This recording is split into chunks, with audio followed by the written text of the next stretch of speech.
are the Channel Islands, just off the coast of Southern California. Up until the 1950s, there were bald eagles on these islands, but they couldn't survive the impact of humans. Bald eagles were heavily impacted by the chemical DDT. It was discharged into the marine environment. It affected the entire food chain, eventually working its way up to bald eagles, and these birds weren't able to reproduce.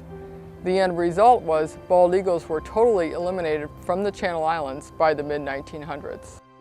The bald eagles are top of the food chain. They're a very good indicator of the ecosystem health.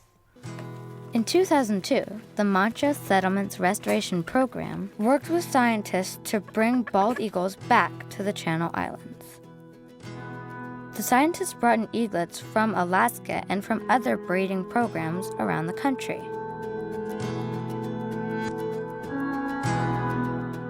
It's been a lot of work, but they've been able to establish a dozen breeding pairs of eagles to these islands. Visitors can now experience bald eagles for the first time in over 50 years.